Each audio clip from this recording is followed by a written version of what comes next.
Il l'a doté du nom qui est au-dessus de tout nom.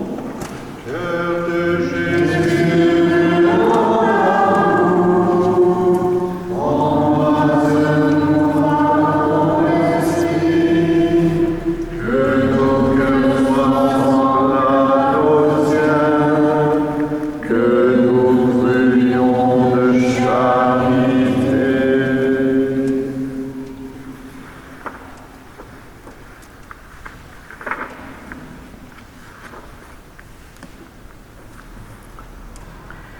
Après le repas, Jésus sortit avec ses disciples et traversa le torrent du Cédron.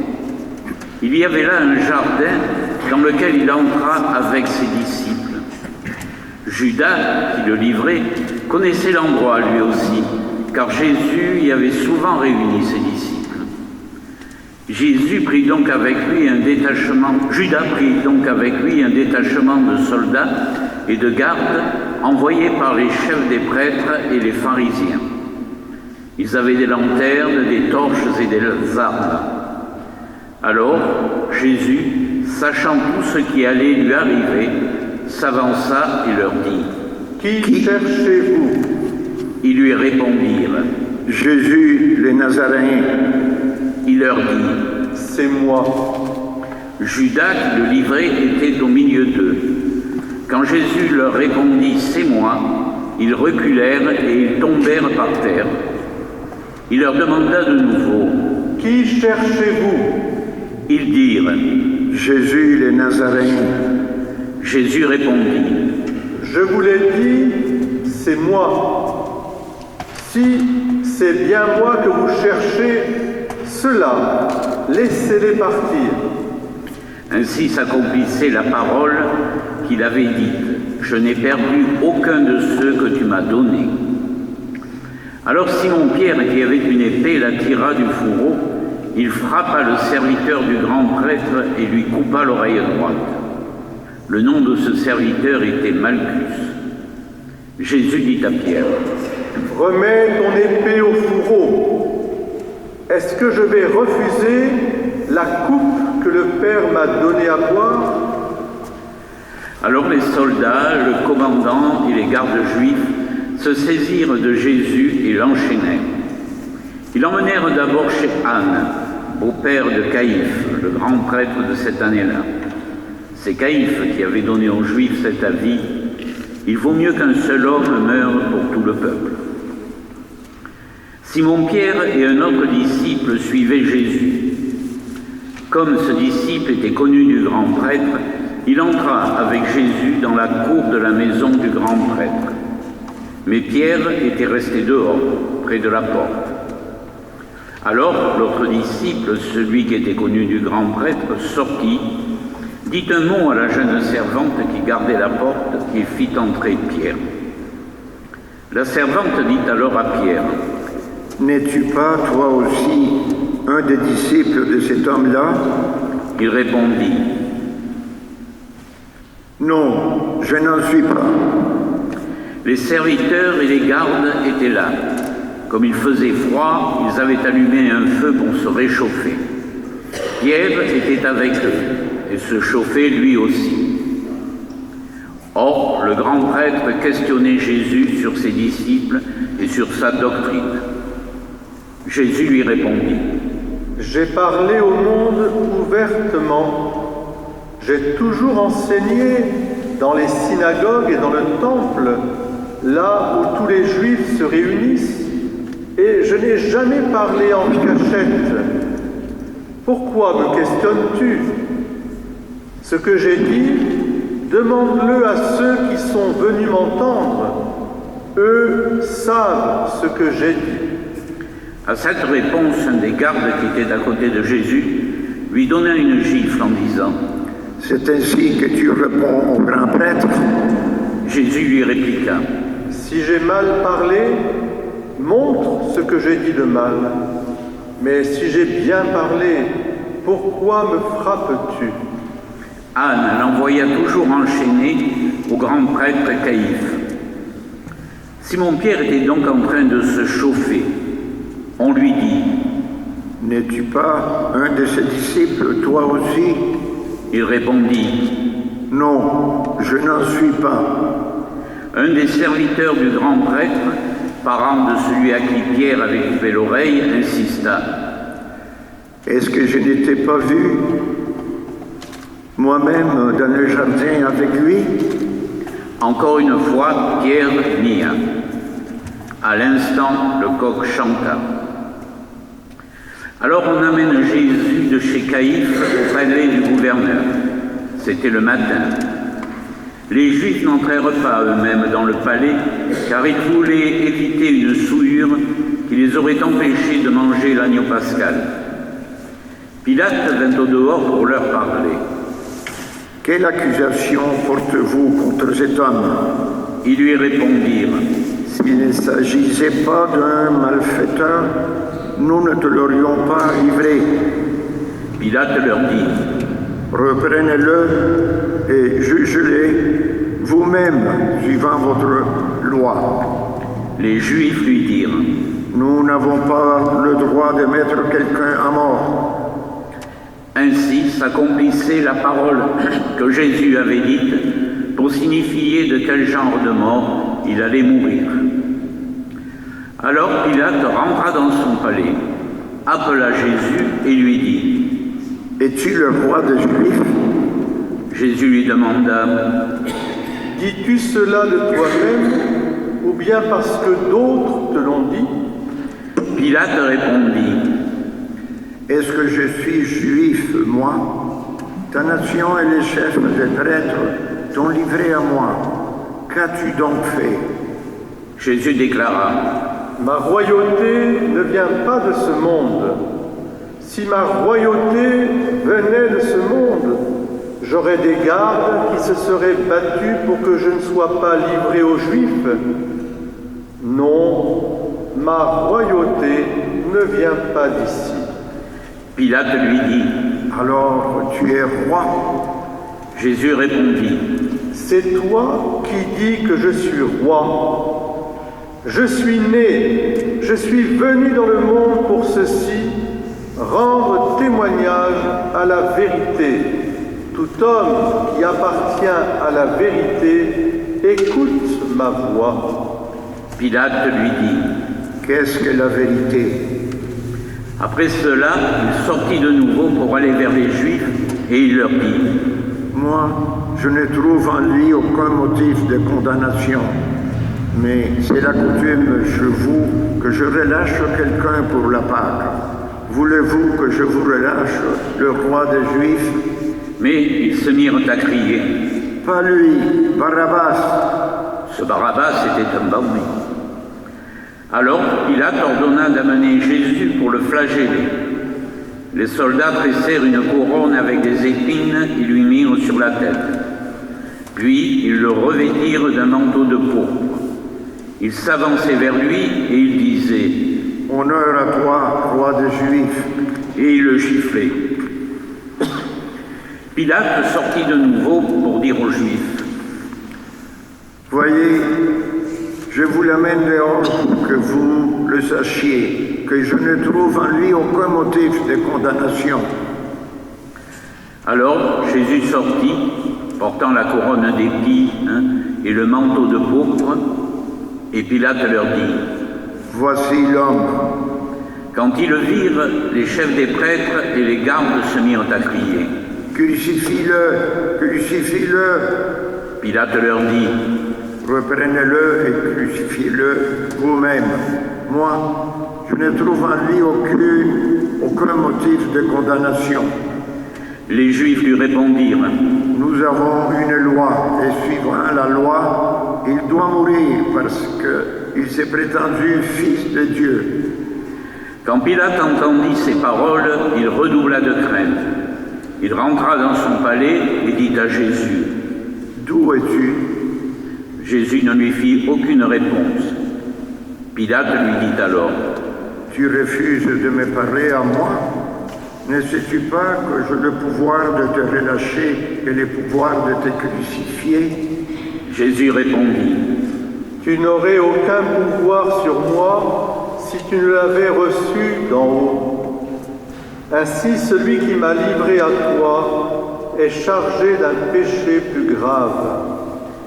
Dès lors, Pilate cherchait à le relâcher, mais les Juifs se mirent à crier. Si tu le relâches, tu n'es pas un ami de l'empereur. Quiconque se fait roi s'oppose à l'empereur. En entendant ces paroles, Pilate amena Jésus au dehors. Il le fit asseoir sur une estrade à l'endroit qu'on appelle le Dallage, en hébreu Gabata. C'était un vendredi, la veille de la Pâque, vers midi. Pilate dit aux Juifs: « Voici votre roi. » Alors ils crièrent: « À mort, crucifie-le. » Pilate leur dit: « Vais-je crucifier votre roi ?» Les chefs des prêtres répondirent: « Nous n'avons pas d'autre roi que l'empereur. » Alors il leur livra Jésus pour qu'il soit crucifié, et ils se saisirent de lui. Jésus, portant lui-même sa croix, sortit en direction du lieu dit en hébreu Golgotha, nom qui se traduit calvaire, c'est-à-dire crâne. Là, ils le crucifièrent et avec lui deux autres, un de chaque côté et Jésus au milieu. Pilate avait rédigé un écriteau qu'il fit placer sur la croix avec cette inscription: « Jésus le Nazaréen, roi des Juifs ». Comme on avait crucifié Jésus dans un endroit proche de la ville, beaucoup de Juifs lurent cet écriteau qui était libellé en hébreu, en latin et en grec. Alors les prêtres des Juifs dirent à Pilate: « Il ne fallait pas écrire le roi des Juifs. Il fallait écrire: cet homme a dit, je suis le roi des Juifs. » Pilate répondit: « Ce que j'ai écrit, je l'ai écrit. » Quand les soldats eurent crucifié Jésus, ils prirent ses habits. Ils en firent 4 parts, une pour chacun. Restait la tunique. C'était une tunique sans couture, tissée tout d'une pièce de haut en bas. Alors ils se dirent entre eux: « Ne la déchirons pas, tirons au sort celui qui l'aura. » Ainsi s'accomplissait la parole de l'Écriture. Ils se sont partagés mes habits, ils ont tiré au sort mon vêtement. C'est bien ce que firent les soldats. Or, près de la croix de Jésus se tenait sa mère, avec la sœur de sa mère, Marie, femme de Cléophas, et Marie-Madeleine. Jésus, voyant sa mère et près d'elle le disciple qu'il aimait, dit à sa mère: « Femme, voici ton fils. » Puis il dit aux disciples: « Voici ta mère. » Et à partir de cette heure-là, le disciple l'a pris chez lui.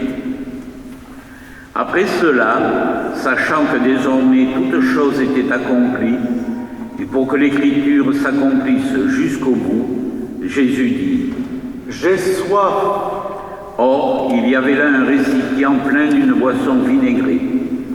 On fixa donc une éponge remplie de ce vinaigre à une branche d'hysope, et on l'approcha de sa bouche. Quand il eut pris le vinaigre, Jésus dit: « Tout est accompli. » Puis, inclinant la tête, il remit l'esprit.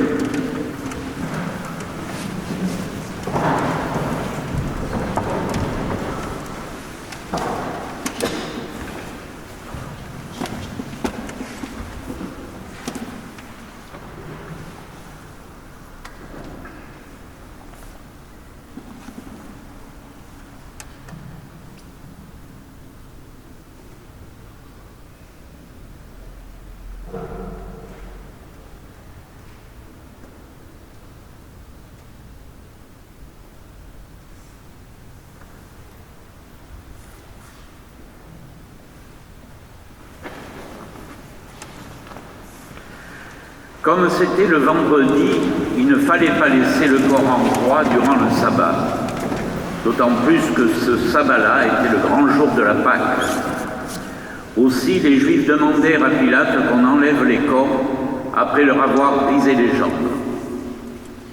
Les soldats allèrent donc briser les jambes du premier, puis du deuxième des condamnés, que l'on avait crucifié avec Jésus. Quand ils arrivèrent à celui-ci, voyant qu'il était déjà mort, ils ne lui brisèrent pas les jambes. Mais un des soldats, avec sa lance, lui perça le côté, et aussitôt il en sortit du sang et de l'eau. Celui qui a vu rend témoignage, afin que vous croyiez vous aussi. Son témoignage est véridique, et le Seigneur sait qu'il dit vrai. Tout cela est arrivé afin que cette parole de l'Écriture s'accomplisse. Aucun de ces os ne sera brisé. Et un autre passage dit encore, « Ils lèveront les yeux vers celui qu'ils ont transpercé. » Après cela, Joseph d'Arimathie, qui était disciple de Jésus, mais en secret par peur des Juifs, demanda à Pilate de pouvoir enlever le corps de Jésus. Et Pilate le permit. Joseph vint donc enlever le corps de Jésus. Nicodème, celui qui la première fois était venu trouver Jésus pendant la nuit, vint lui aussi, apportant un mélange de myrrhe et d'aloès, pesant environ 100 livres. Ils prirent le corps de Jésus et l'enveloppèrent d'un linceul en employant les aromates selon la manière juive d'ensevelir les morts. Près du lieu où Jésus avait été crucifié, il y avait un jardin, et dans ce jardin, un tombeau neuf, dans lequel on n'avait encore mis personne. Comme le sabbat des Juifs allait commencer et que ce tombeau était proche, c'est là qu'ils déposèrent Jésus. Cœur de Jésus brûlant d'amour, embrase-nous par ton esprit, que nos cœurs soient semblables aux tiens, que nous brûlions de charité. Cœur de Jésus brûlant d'amour, embrase-nous par ton esprit, que nos cœurs soient semblables aux tiens, que nous brûlions de charité.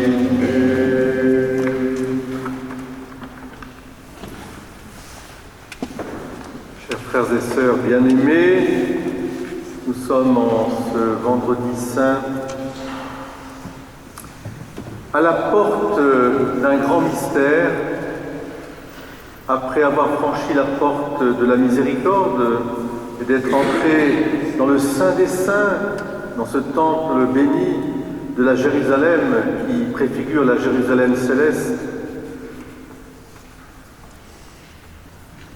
après avoir aussi été introduit jeudi saint au Cénacle, dans la porte du mystère trinitaire qui s'offre à nous et qui se donne à nous à travers l'Eucharistie instituée et l'Église constituée, en ce vendredi saint, le Seigneur Jésus nous ouvre une porte nouvelle aussi et mystérieuse, c'est la porte de son cœur sacré, de ce sacré cœur, que nous pouvons contempler en regardant vers celui que nous avons transpercé. Parce que, comme l'a fait le centurion, en regardant ce cœur transpercé, où coule l'eau et le sang, il s'est écrié vraiment, cet homme était le Fils de Dieu. Et donc, nous avons à laisser Jésus ouvrir cette porte du cœur, de son cœur, pour, de l'autre côté, déjà voir la lumière de la résurrection. Parce que ce qui peut vaincre la mort, c'est uniquement l'amour qu'exprime si bien ce cœur ouvert, ce cœur répandu, comme Marie-Madeleine l'avait anticipé en brisant elle-même son propre cœur à travers ce vase d'albâtre où elle a répandu le parfum sacré sur les pieds de Jésus. Elle le fera bien sûr avec les femmes aussi en répandant les aromates sur ce corps béni, enseveli. Alors, quel mystère apparaît dans ce cœur ouvert? Bien, je pense que d'abord, ce cœur ouvert nous montre la lumière délicate et tendre d'un Dieu. Il est ouvert pour son Père d'abord. Le cœur de Jésus bat au battement même de l'amour infini qu'il a pour son cœur. Au fond, on pourrait dire que son cœur s'est déchiré d'amour pour son Père. Et il nous montre un chemin, nous aussi. Nous avons à ouvrir notre cœur pour se mettre à l'unisson de cet amour infini et déchirer notre cœur d'une certaine manière tout au long de notre vie. C'est un cœur d'un amour de miséricorde qui est très pur pour chacune et chacun d'entre nous. C'est un cœur qui est bon, et parce qu'il est ouvert, parce qu'il bat pour l'autre. C'est un cœur qui ne vit que pour l'autre et pour les autres. Et parce qu'il est ainsi, c'est un cœur qui est beau.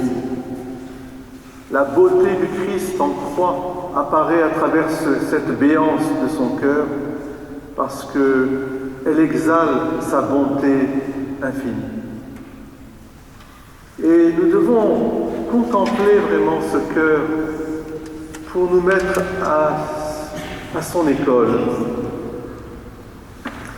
Et la deuxième chose qui apparaît dans ce cœur ouvert, c'est qu'il faut effacer de nous une vision purement doloriste de la passion du Christ.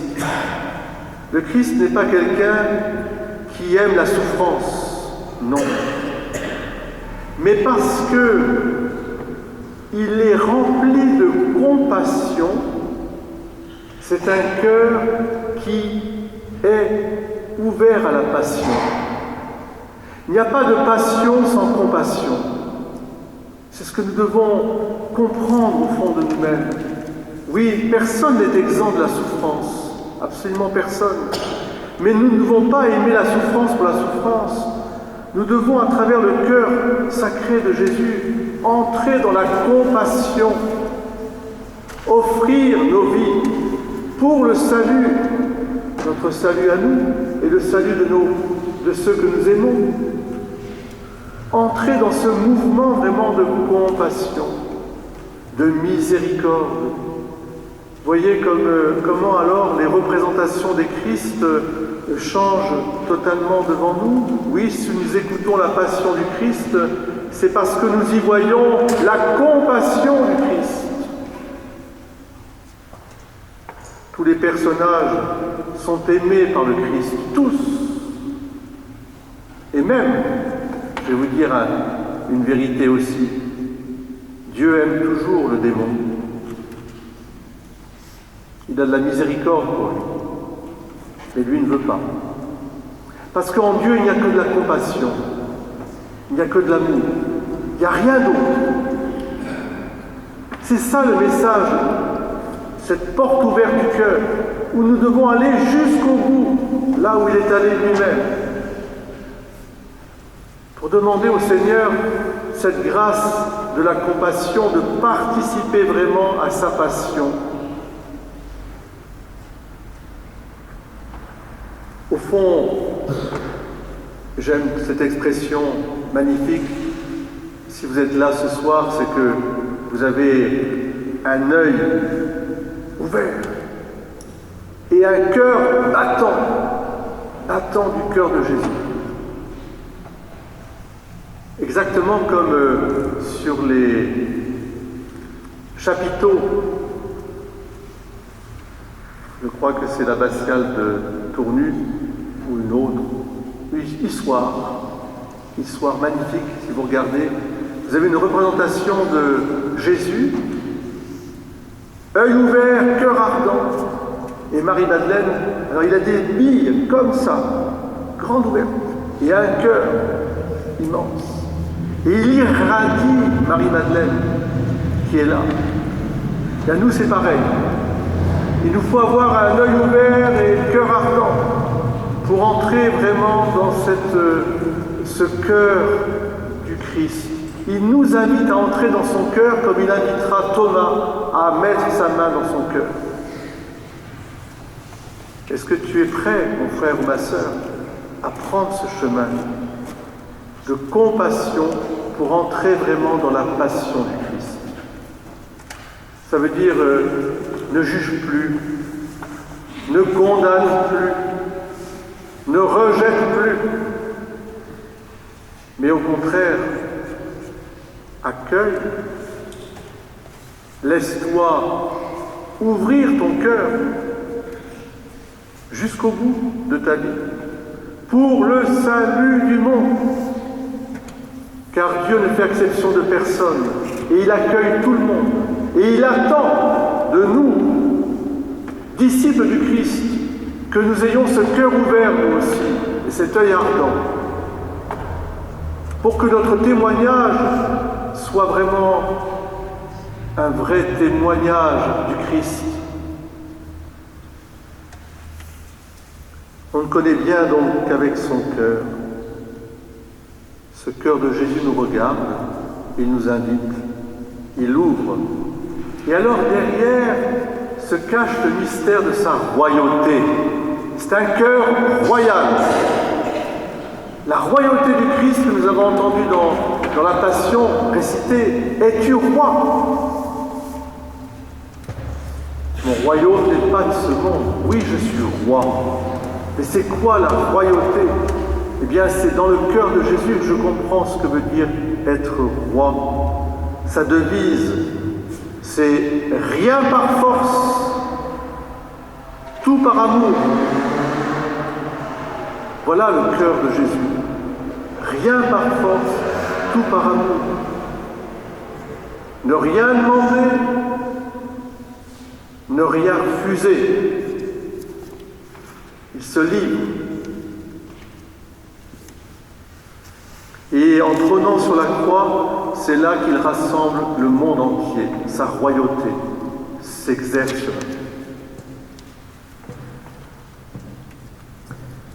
Comme disait un adage, celui qui cède à l'amour en se donnant au monde se voit confier le monde. Se céder à l'amour en se donnant pour se voir confier le monde. Alors oui, il nous faut entrer dans le cœur du Christ, y trouver le pardon pour soi et pour l'autre, y trouver aussi la communion et l'amitié, le repos et l'élan missionnaire. Élan, repos. Le Christ, dans son cœur, nous dit « Je suis le chemin, la vérité et la vie. » Élan et repos. Élan et repos. Oui, la porte ouverte du cœur de Jésus d'où coule sans cesse l'eau et le sang versé fait de nous des vivants, des missionnaires de sa miséricorde. Demandons-lui en ce vendredi saint de plonger notre cœur dans son cœur et avec cette immersion d'amener le monde entier. Nous palpiterons alors du cœur de Jésus pour ouvrir à notre tour notre cœur à notre prochain. Amen.